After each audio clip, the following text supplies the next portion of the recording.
Kenjaku is such a businessman on how he conduct himself to get what he wants, especially at the calling game. Kenjaku has 309 points thanks to Sukuna supplying him the points when he dropped him off to go ahead and fight against Ryozu. So Kenjaku wanted to add a new rule to stop new players from entering the calling games, but Kogani says that he can't because it will interfere with rule number 7. But Kenjaku says that if you don't add this rule, then I will stop the calling games by destroying the barrier that the calling game is actually in. So Tengen made this personification barrier that's covered around the country of Japan. This is why you see curses and curse energy. And within that barrier, the barrier has 4 types of vital barriers that's very important that kind of like holds that big barrier together.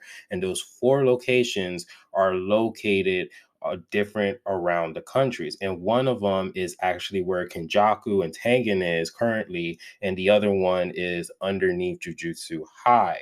So within those 4 barriers, they're very important because if Kenjaku just decided, like, you know what, he destroys the personification barrier, then that will cause a whole bunch of travesty around the world, and which means that curses will roam free and they will cause a whole bunch of mass destructions, and a lot of humans will lose their lives.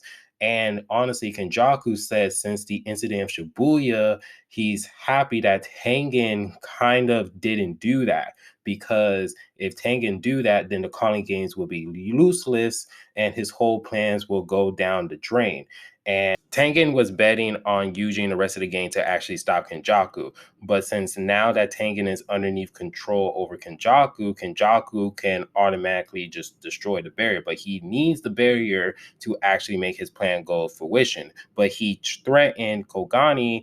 He's like, hey, I will destroy the barrier and make sure that the calling game will actually stop. So Kogani, he wants to have the game lasting longer. So he abide by that rule. And he made another rule saying that there's going to be no more new players in the calling games. And also as well, we see that Kenjaku add another rule that the calling games will end once it's all the players are actually died, the active players that's actually died in the calling games besides Kenjaku and Megami slash Sukuna. Then Kenjaku revealed that he has the body of Sukuna and he's going to actually keep it as a souvenir. But then the things change to where we see Yui. Yui has actually appeared back into Japan, and he's actually talking to Maki as he explaining that the calling games will end once Kenjaku and Sukuna actually dies. So then the scene shifted to Angel, where Angel reveals to be alive and well, thanks to the fact of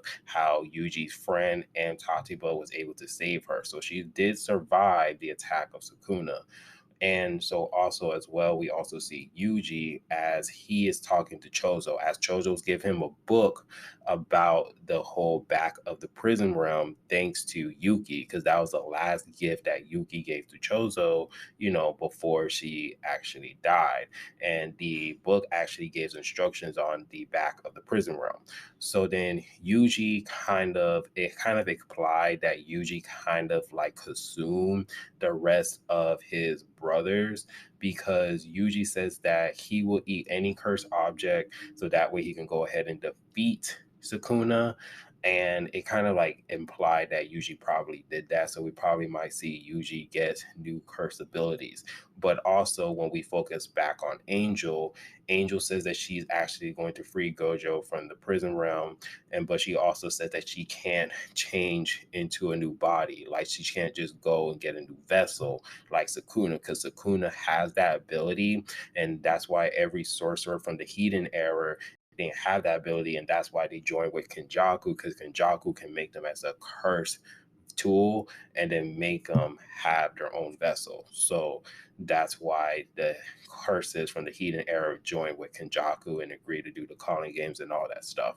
But at the end of the chapter, we see everyone has returned. Everyone that we know from the series so far. There's no Nabara, but everyone has returned, and they're about to go on ahead and try to free GoJo. So GoJo is going to be free from the prison realm very, very soon. and that's the direction that they're probably going to go, which is going to be very, very weird because since now that the rule is that no new players in the calling games can be added, how's that's going to work? But we'll later see what's going on. But other than that, if you guys do like the video, please give it a like, subscribe, and remember, always be decent. This is the Monotone Man, and hope you guys have a wonderful day and be safe out here. Peace.